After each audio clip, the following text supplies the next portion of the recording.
All right, so I'm going to give you a quick overview of Edition 4 of my Advanced Material Pack for Unreal Engine 4. So majority of these materials use parallax occlusion mapping and or distance fields. The first material we're going to go over is parallax occlusion map PBR. PBR obviously standing for physically based rendering. Parallax occlusion mapping is a technique for making the surface look like it has depth, even though it's not. So it's not the same as tessellated displacement, where you're actually subdividing the polygons and raising the surface. The surface remains flat, but based on your camera angle, you do get the illusion of there being depth to the surface. The occlusion part of parallax occlusion mapping refers to the fact that the surface will actually occlude itself based on height map. So if you take a look at this ridge right here, or this area right here, and I move the camera like this, you can see that it's actually blocking the lower part of the surface. So it's different than standard bump offset. Now you can add a silhouette to parallax occlusion mapping, but I decided not to do it for these materials because it's very performance heavy, and for the most part you're not really going to notice the benefit of it in most use cases. One of the drawbacks to not having silhouette is you'll see the edges here of a rounded surface are going to start to warp. You won't get that if it's bent the other way because it's still facing the camera for the most part.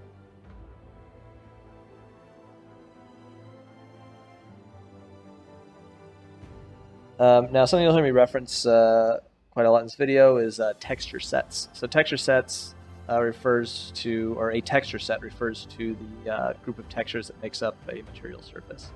So that'll be your diffuse/albedo, your normal map, and in this case your RAH texture. RAH is a channel pack texture that I set up that has your roughness, ambient occlusion, and height channel packed into your RGB values of your texture. So roughness is in your red channel, ambient occlusion is in your green channel, and height is in your blue channel. This keeps your rendering overhead as low as possible and your file size down. For roughness, ambient occlusion, and height, you only need a 0 to 1 value, which is black to white, black being 0, white being 1. So you only need a grayscale for that. So that's why you can channel pack into each of your channels. Your overall height texture, that's not going to show up in all the materials, but that's basically just a texture that allows you to displace the surface, not using Tesla, GPU tessellation, but it's actually using the tessellation of the mesh below it and just pushing the surface up and down, or pushing those vertices up and down based on the height map. For the overall height map itself, you can choose whether or not to use it, and if you do use it, you can adjust its value. And it works in conjunction with the parallax occlusion mapping effect. So you can come up with some really cool, some cool effects with that. Some advanced techniques that I've added into this material to allow it to be more efficient and be used in real-world scenarios is I have a distance shell count fade and a height fade as well. So the way parallax occlusion mapping works is it's actually stacking multiple layers on top of each other, and each layer is basically represents how the height map is laid out. So your top layer is going to be the represent the white value of your texture, of your height texture, and the bottom layer is going to represent the lowest part of your height texture, which is the black area. So you can think of it as a bunch of slices being seen side, and those are stacked on top of each other. That's called stacked shells. So the near shell count is the maximum resolution you're going to have when you're looking at the surface, and the far shell count is the lowest amount of shells you're going to have farthest away from the camera. Now you never want to drop your far shell count below 0 because the surface just won't render at all, because one shell is basically a standard surface. If I drop the near shell count down to, let's say, 8, or even 4, you can start to see the individual slices, and the effect isn't that realistic. So 64 seems to be a good balance between quality and performance for your near count. Now, if I adjust the near and far distance, let's say I make the near distance 200 and the far distance 400, and then I slowly pull the camera out, see what it's doing. So it's dropping the shell count based on how far you are from the surface.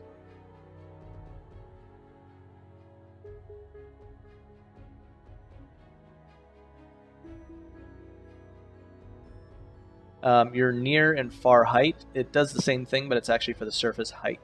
So to get a smoother transition, if you need it, if you're using closer fade-out values, you would use the height fade. So the height fade will basically lower the height of the parallax occlusion map offset as it lowers the shell count. So it's up to you whether or not you need to use it for this particular use case. It's not necessary. You can obviously adjust things like rotation, your tiling of the surface, your roughness value, how intense your roughness mask is. Another thing you can enable is something called pixel depth offset. So what this allows you to do is if you have that enabled, it'll allow other objects to interact with the depth of your surface. So for example, if you wanted to, I'm going to take this real quick, just duplicate the surface, add another material onto it. And as I put this through the surface of the plane, even though the surface still remains flat, it's rendering as if the geometry is intersecting with the height map. So you could obviously do things like have a water plane or whatever you want interacting with that surface. That is a little bit more performance heavy if you have that enabled, but with the shell count fade and all that, it shouldn't be too much of an impact. You also have adjustments for all of your overall height values, your rotation, your tiling, relative tiling. What relative tiling does is, if I enable it for the standard surface,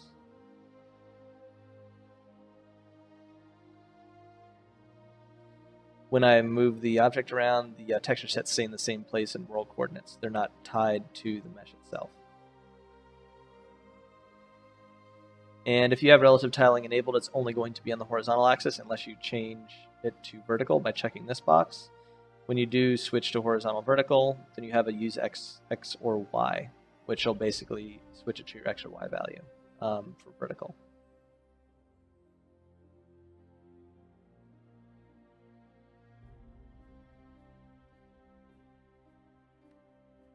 And obviously, one of the most important features of the material is the height. So your near height is what's controlling the depth of the surface. And the more height you have, the more shells you're most likely going to want to use if you go past the default value, because you'll start to see slices. But for most surfaces you're going to use it for, I don't see them being much deeper than this.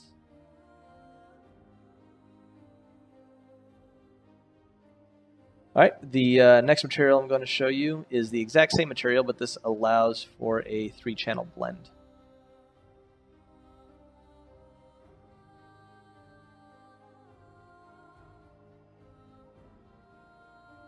So with a 3-channel blend, you're basically using either a splat map or vertex painting for RGB values to paint where each texture set's going to be rendered.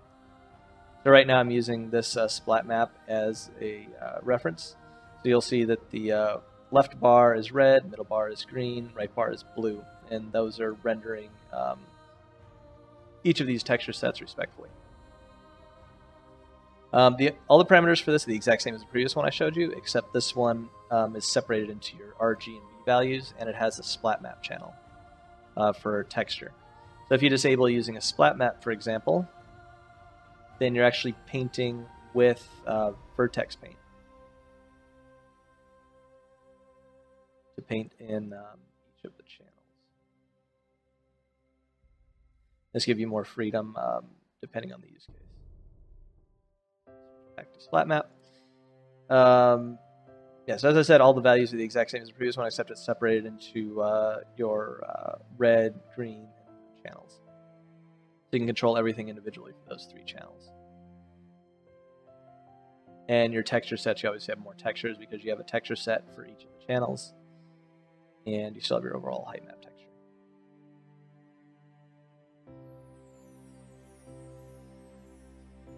Right. Moving on to the next material.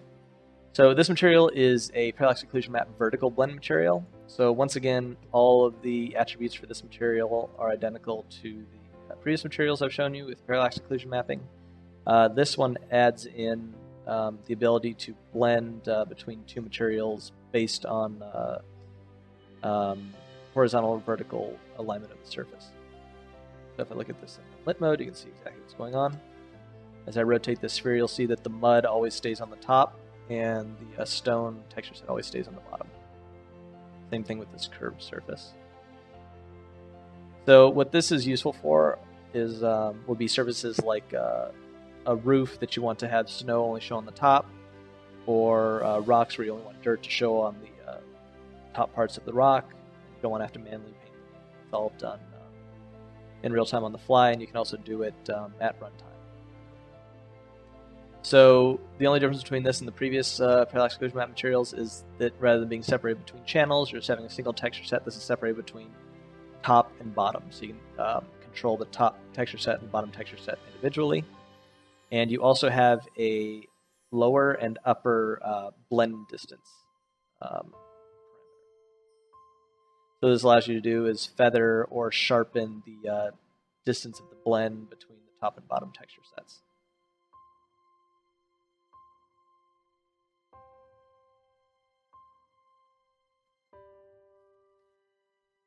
All right, so moving on to the next material. This is a parallax occlusion mapped overlay. So once again, very similar to the previous materials I've shown you, same general parameters exposed. What this adds in is obviously transparency.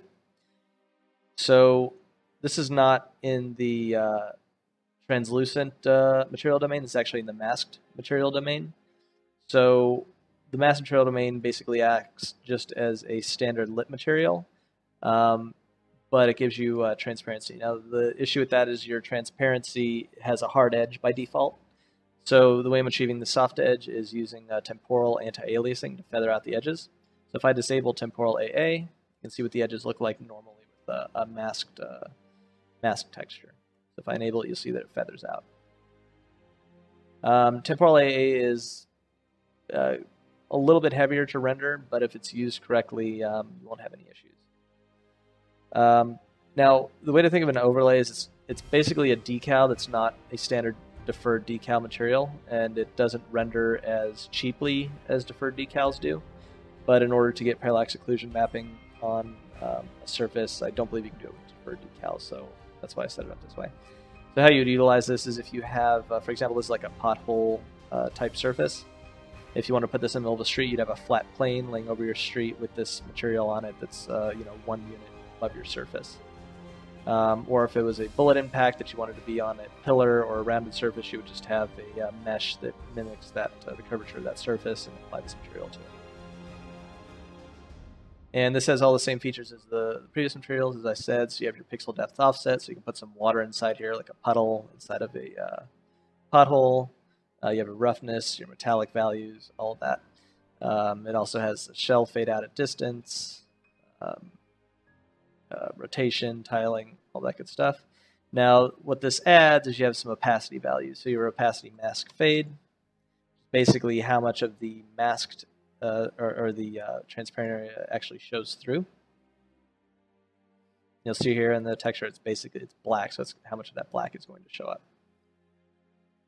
Set it to 0, you get a harder edge around the mask. Your opacity mask threshold is basically how far your AA is going to spread, your temporal AA. I found that value of 1 is the best. And that's pretty much it for the parallax occlusion mapped overlay material. Except for your texture sets are a little different here as well. You have a diffuse / albedo. You have your mask, which is the actual shape of the opacity, is actually masking out your surface, obviously. Your metallic texture, your normal texture, and your RAH texture, which once again is your roughness, ambient occlusion, and height channel packed into your RGB texture. The reason the metallic texture is separated and not channel packed is it's actually heavier to have it in your alpha channel. If you actually have an alpha channel PNG or TGA, And the way parallax occlusion map materials are set up, you can't, as far as I can tell, you can't really add the metallic into another texture. It just flows more conformal. The next material we're going to jump onto is tessellated distance field water. So just to give you an idea of what a distance field is, what I'm referring to. These are distance fields. So you can basically think of them as an aura or a 3D gradient that's going from black to white, or I'm sorry, white to black from the object surface in 3D space. And you can use this to adjust values of other surfaces. So what's going on with this material is it's tessellated and displaced. You're actually getting height from it. It's undulating up and down. You have waves. You have refraction, reflection, normal maps, all that good stuff going on. One of the advanced techniques that I'm using for this is using the distance field to actually flatten out the surface of the water. So as it comes in contact with an object, it could be a shoreline, it could be a boat, it could be something bobbing up and down in the water. The surface of the water actually flattens out and reacts to that surface that it's intersecting with.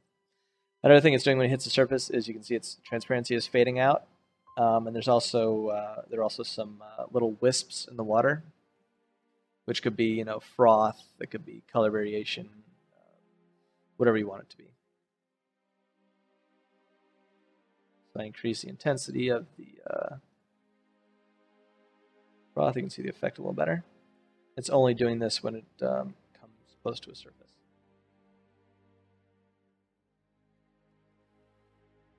Another thing that it's doing is it's flattening out the refraction, so you get a nice smooth transition between surfaces. And obviously all this is set up for having great shoreline effects. So when you have a shoreline, you don't want huge waves, crashing into the shore. It should kind of flatten out a little bit because it has the water is much more shallow as it gets closer to the surface of it's closer to the beach. And also your color variation, you can adjust the colors as it gets closer to the shore. Here when I slide it up and down.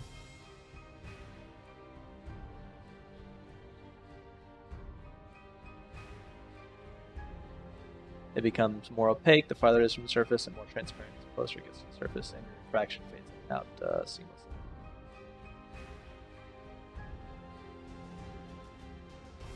Now you have all your standard values. You have your diffuse inner and outer color based on a Fresnel.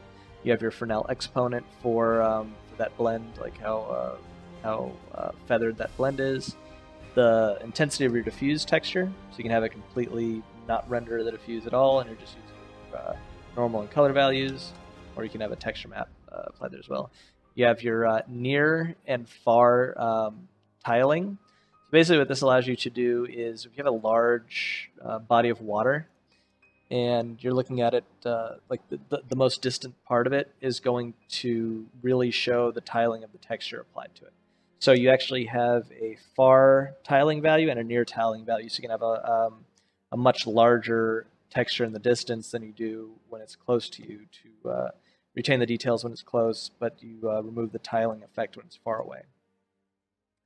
You obviously have your metallic, your transition distance is basically the transition near and far distance from where it goes from the lowest tiling value to the highest tiling value. You have a checkbox as to whether or not you want to use the diffuse texture. You have your overall diffuse tiling, metallic roughness, and specular. And specular is basically a fine tune of roughness. So if you have a specular set to 0, you're not going to be able to use. You're not going to have a shiny surface at all. If you have your specular set to 1, it's going to be the shiniest it can be. If you have your roughness set to 0, and if you have your specular set to 0.5, that's the default value for specular. This is all the foam. These are the foam tweaking parameters, and you can replace the foam or wisp texture with whatever you want. It could be froth. It could be, a different color variation, a different texture, whatever you want to use for that. And you have your foam intensity, your mask speed, X and Y, your mask tiling, the show distance of the foam, which is how far from the surface it actually renders the foam. your foam speed, X and Y, which is the actual speed of the diffused texture, and your foam tiling, which is self-explanatory. You also have your opacity values, your clear distance, which is basically an inverse of your opacity fade distance. So your clear distance is going to, basically if you have like a bucket or a boat or something floating in the water and you don't want the water to render inside of it, you can put an object, a clear volume or a mesh with a clear material inside of it that has a distance field rendering, and the water will not render inside of that volume. So this is basically the fade. This fade that you see here is what's controlled by this. So you set that to 0 on the outside. You don't see any adjustment to the transparency. When you go inside, it's completely transparent, cutting a hole through the water surface. Now the opacity fade distance is slightly different because it's actually adjusting the overall opacity of the water based on the surface, or the distance to the surface. Overall opacity is just an overall adjustment of your water's surface opacity. Use water clears whether or not you want to use that feature where it doesn't render inside of an object with a distance field. These are all your refraction settings. Give your minimum and max refraction value, your shore blend, which is the distance to the shore where the refraction actually starts to fade out. Fine-tune that based on the look you're going for. Your shimmer is just that. You have a water shimmer effect.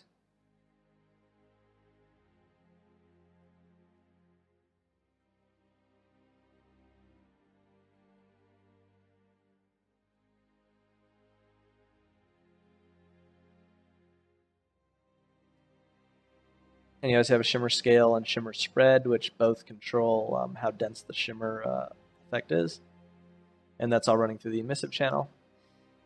Your shoreline, so the shoreline is basically your color adjustment for when it reaches, when it's getting close to the edge of the shore. So if I change this to a higher value, you can start to see the shore value colors start to come in. So if you have a large body of water with a big island or something like that, you'll really notice that.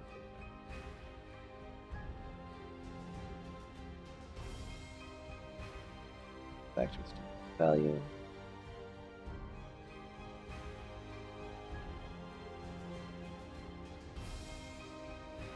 And then obviously your inner and outer color based on Fresnel and your Fresnel exponent for the color for the shoreline value.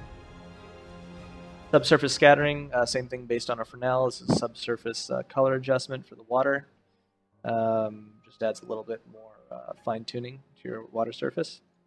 Bump this up, you can kind of see the colors. And your Fresnel exponent, which once again is the feathering between those two colors.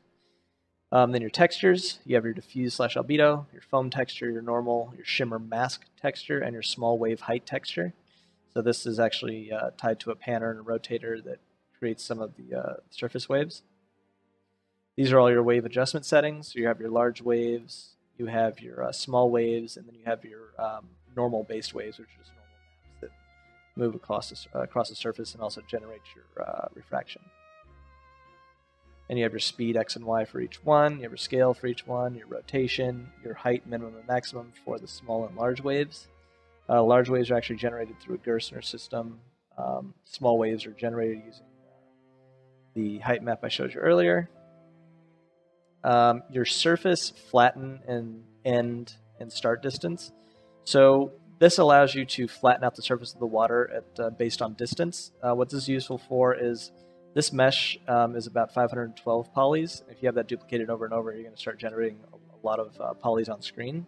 So if you want to switch this over to a 2-poly surface at distance, then you obviously don't want a displaced surface meeting a flat surface, or a displaced surface of 1 poly count meeting a displaced surface of another poly count, because you'll start to get gaps. So this will actually flatten out the surface of the water at distance, where you wouldn't really notice the water being displaced anyway, and then it can transition into lower level detail mesh.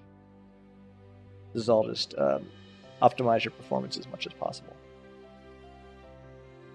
Undulation height, rotation, scale, and speed basically controls the undulation of the entire body of water at once. So if I increase the speed, for example, that's basically what it's doing. But can't think of any instance where you use that fast, but if you want to, go ahead. And then wave flatten distance to surface. So this is how far from the shoreline or an object that it starts to flatten out the surface of the water. And all these vector parameter values, you can just ignore these. These are just part of the cursor wave setup. All right, so that pretty much covers that material.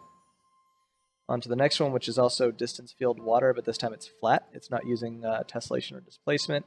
It's just a flat water surface, and all of the water details being generated by normals. This one is, other than the fact that it's not displaced, is pretty much identical to the previous one. So it's still using distance fields to control the opacity and refraction and color values and all that good stuff. One thing that's different about this is it's actually flattening out the normals of the surface based on the distance to an object. So you can see that the surface actually flattens out, gives you a smoother transition when it's intersecting with an object. This particular water is cheaper to render, obviously, because you don't have all the extra material parameters. It's not being displaced or tessellated. And it's good for things like indoor body of water, like a bathtub or a sink or a flooded area or a sewer or whatever you want to do with it.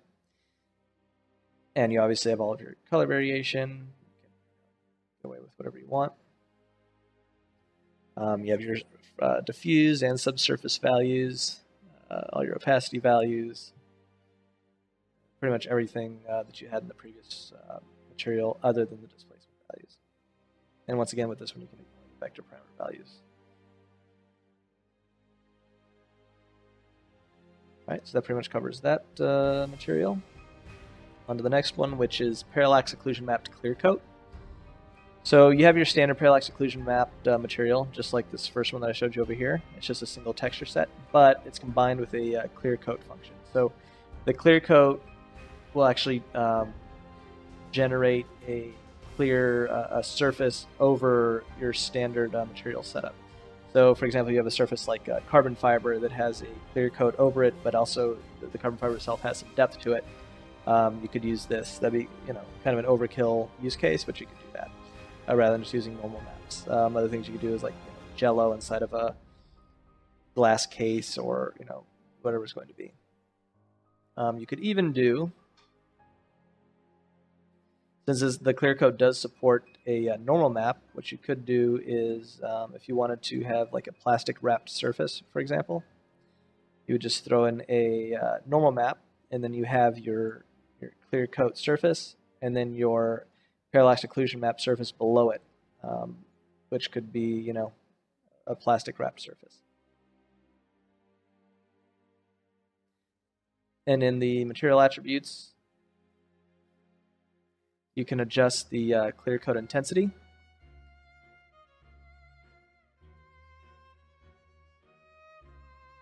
You can adjust the roughness intensity and the normal intensity. Normal intensity is obviously how much of your normal map is actually coming through.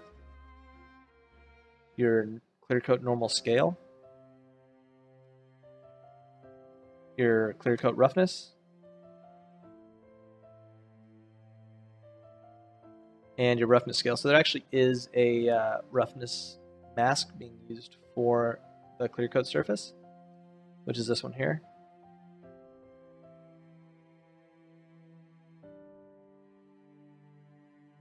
So I'm going to set these all back to default values.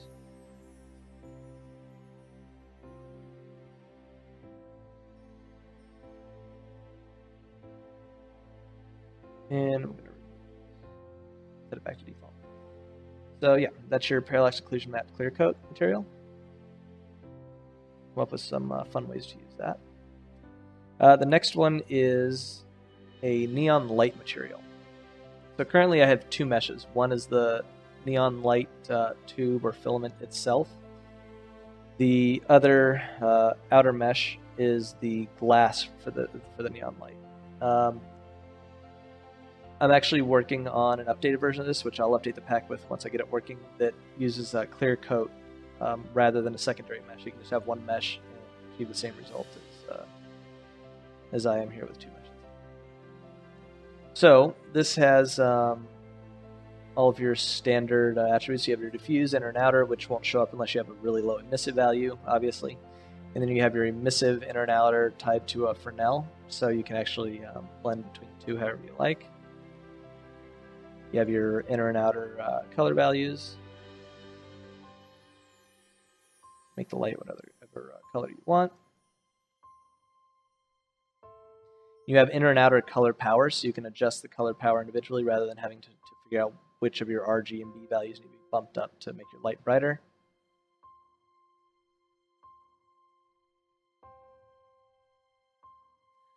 You have overall emissive power, so it controls both of those values at once.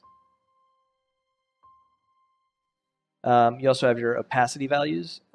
Opacity is also tied to a Fresnel to give it a more realistic neon light look. You have your exponent for your opacity Fresnel, which is basically the feathering between the two opacities. You have your inner opacity, you have your outer opacity. You have an overall opacity tweak as well. Make a cool flickering effect by adjusting that on the runtime. And that's about it for the neon light material. And the last material in the pack is a parallax occlusion mapped landscape material. So, for any of you that are familiar with my parallax occlusion map or my tessellate displaced landscape material, this is the exact same thing but using parallax occlusion mapping. So you have all the same settings from the 3-channel blend parallax occlusion map material, but this is designed specifically for a landscape actor. You still have your shell count fade distance, your height distance, all that good stuff, and it's actually just painted in with your standard landscape tools. And once again, it's limited to 3 texture sets, and this seems to be a limitation of Unreal Engine 4 with a landscape material. I can't seem to get it to render more than 3, but if anybody does have a way, you can let me know. One of the huge benefits to this is since it is using distant shell count fade, you can actually use this in real-world cases on a large landscape because at distance it's only rendering basically a single flat surface material. The only real drawback to this is obviously due to the nature of parallax occlusion mapping, when it curves around an edge, you're going to see it warp. There is a solution to this that I'm working on, that I'm testing to try to get working, which is using a Fresnel-based mask for the shell count. So basically around these edges it'll flatten out the shell count and you won't get that warping effect. But in every game that I've seen that uses parallax occlusion mapping, they have the same problem, even in Star Wars Battlefront, for example. They use a lot of parallax occlusion mapping for things like footsteps, or they have these channels that curve over surfaces of the terrain. You'll see it warp at certain view angles.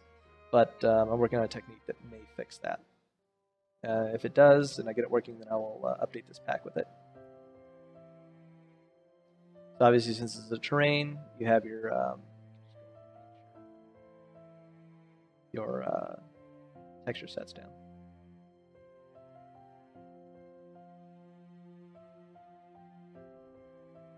And all of your other terrain tools are still available. It doesn't break any of that. And it also works with the standard terrain level of detail. So you'll see as I pull farther back, it's lowering its resolution.